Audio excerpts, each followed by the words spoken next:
Hello, everybody. Thank you for joining us with our Trusted Service Provider Expert Series. Here we have Eric Bregman with Earney Accountants and Advisors here to talk to us about homeowner association, accounting, and financials. Hey, Eric, how's it going? Good, how are you? I'm doing well, thanks. I'm going to share my screen here and we will get started. Actually, Uh, can you introduce yourself and tell us what your position is with Earney yeah, and Accounting? yeah. My name is Eric Bregman. I am an audit partner here at Earney Accountants and Advisors. I head up our audit department and I'm also the practice leader for our homeowner association practice, which includes audits, reviews, and compilations, as well as over 200 HOA tax returns that we do as well. And as I understand it, CAMS has partnered with Earney and Company or Earney Accountants and Advisors, formerly Earney and Company. We've been doing business together for the last 3 decades. That's incredible. There's not that many companies that we've had that long-standing relationship and partnership with. So excited to bring you on to our Trusted Service Provider program and learn a little bit about our homeowners associations accounting. Yeah, it's been a really good relationship. Our founding partner Chuck started the relationship with CAMS many years ago, and it's developed and grown since then. And we're glad to be a part of this the Trusted Service Provider program, and hopefully we can be able to help and be A we can help. resource for Yeah, you. help and a Yeah, resource to many more associations across the North and South Carolina. absolutely. So yeah, so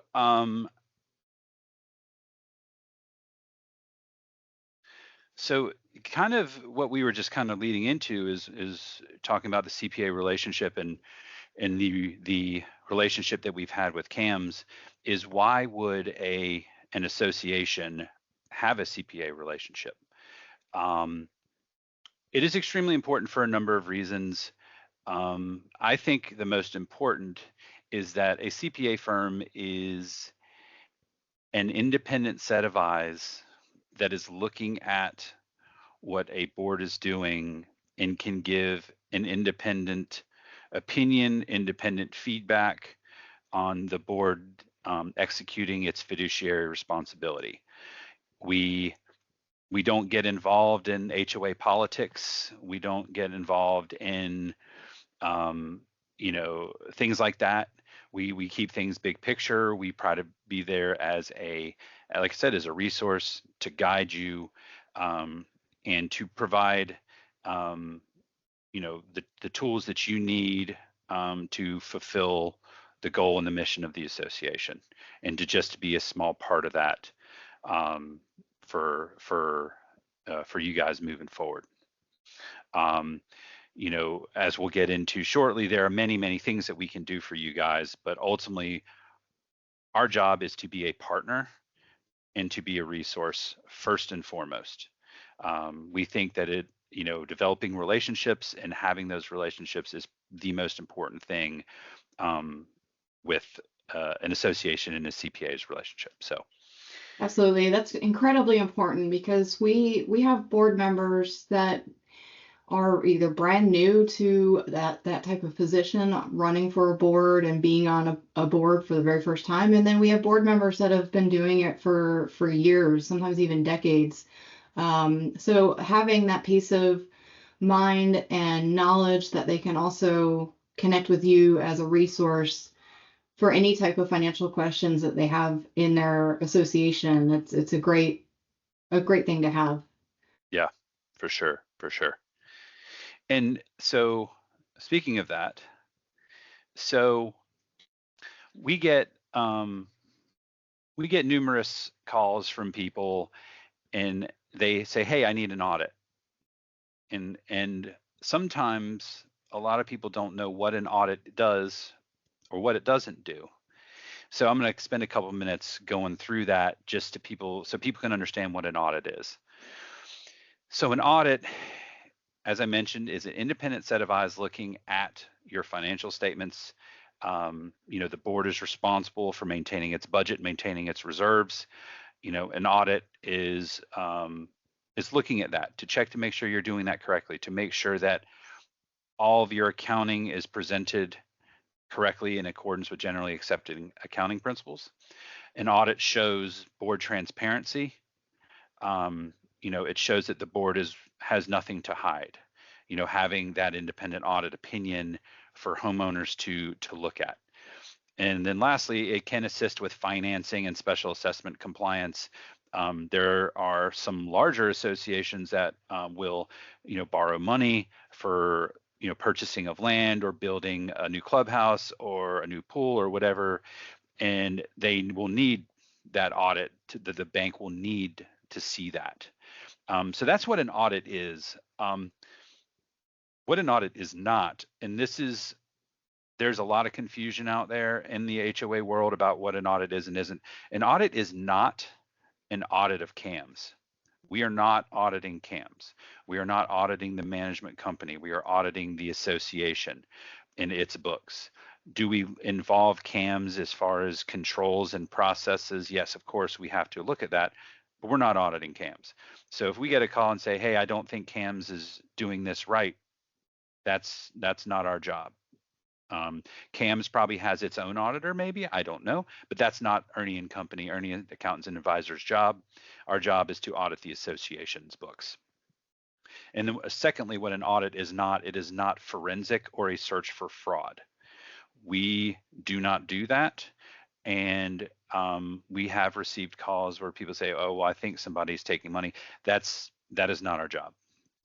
We don't do that. There are other firms out there that do that type of work, and it is extremely expensive.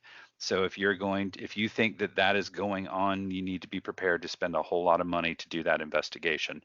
And there's a lot of liability associated with that. But that is not something that a financial statement audit is. It is not a search for fraud. That's good information.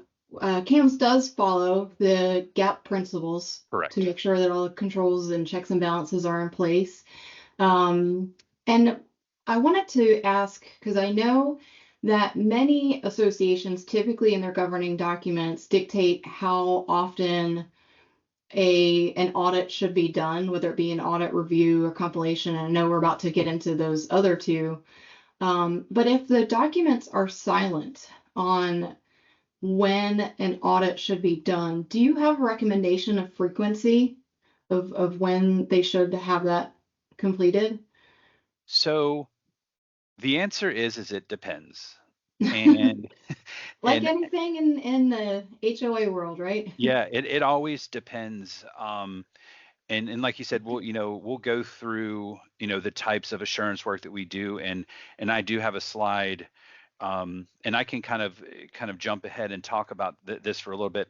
Obviously, your governing documents, you got to do what they say first and foremost. And that's, one of the main reasons why people have an audit, because it's the governing documents. But you're right that it's usually mum on frequency.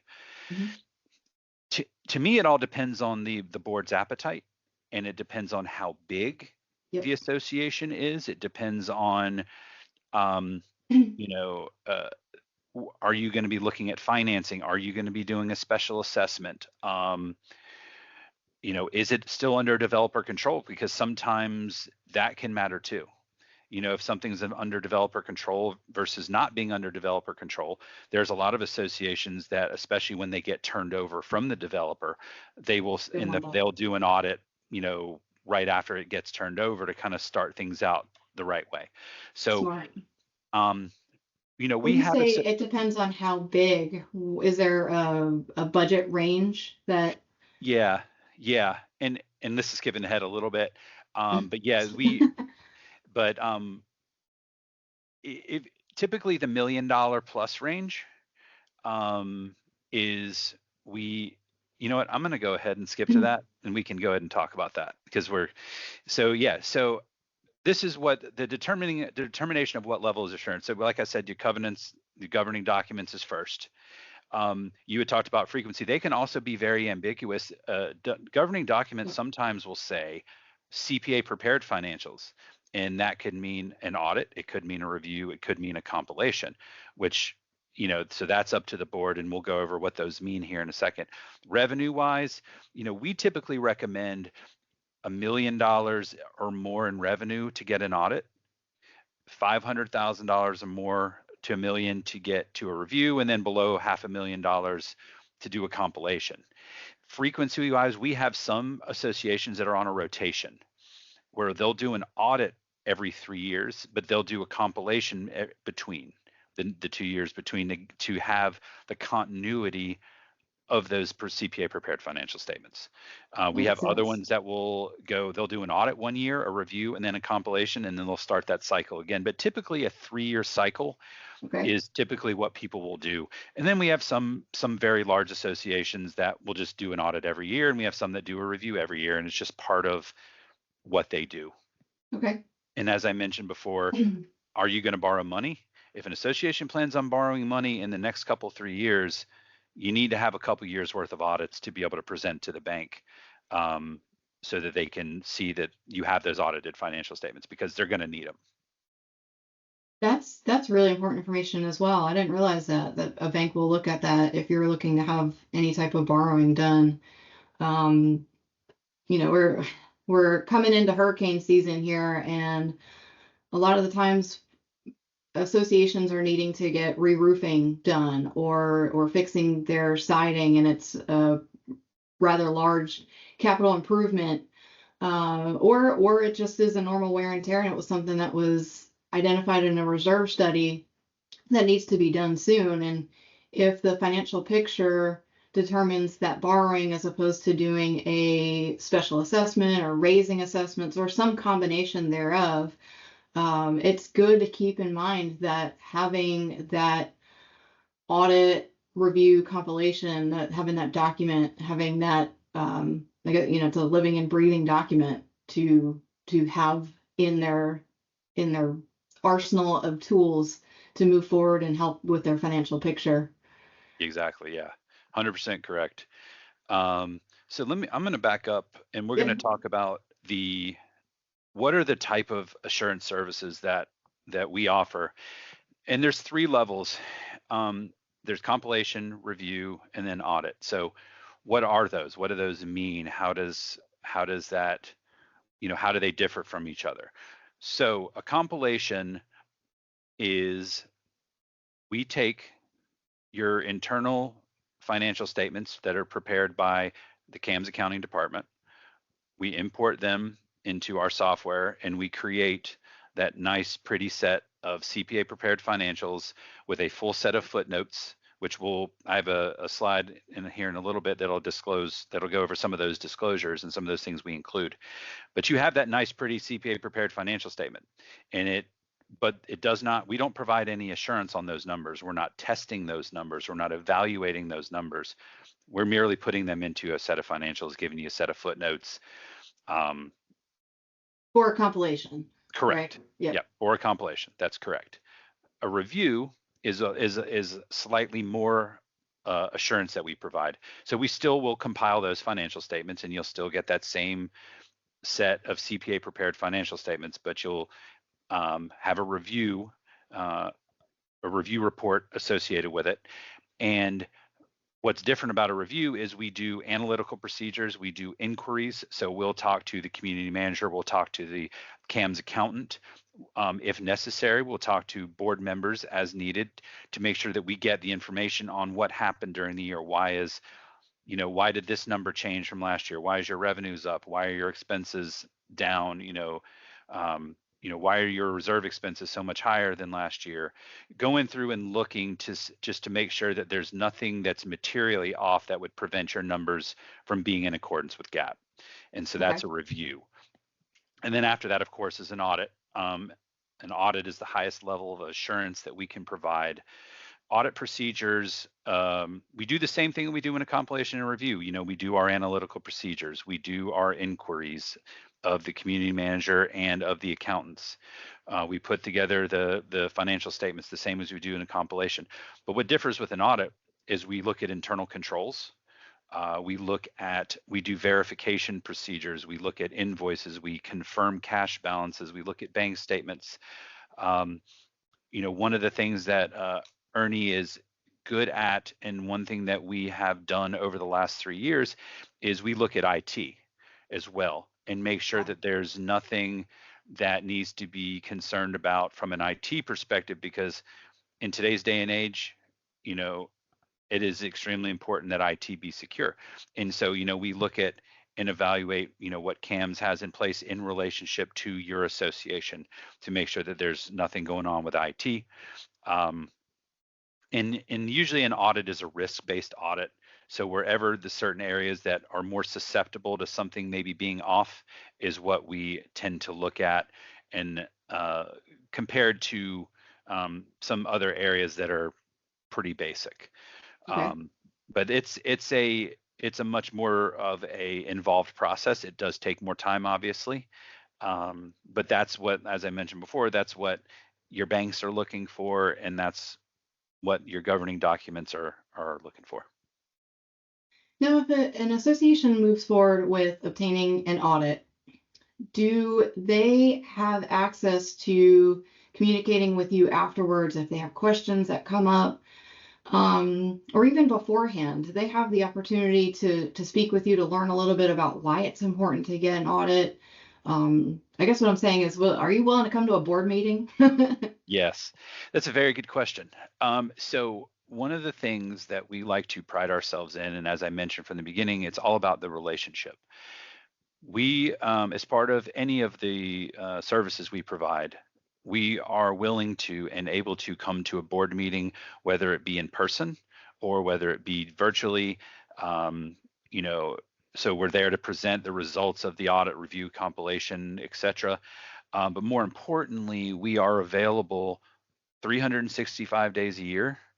Um, at any point in time, I always answer my phone if I'm available, and make myself available to answer any questions.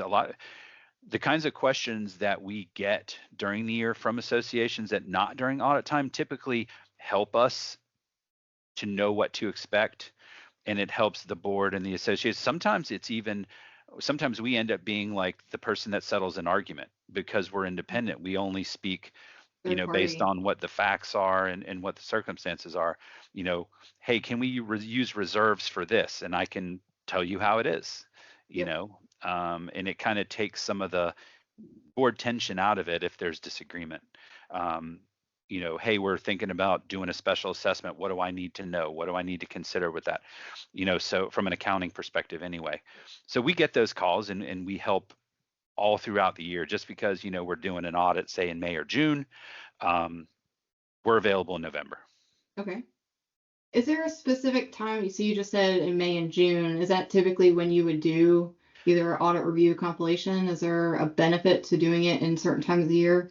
I It, know yeah, associations typically go into their budget season at the beginning of the summer, midsummer.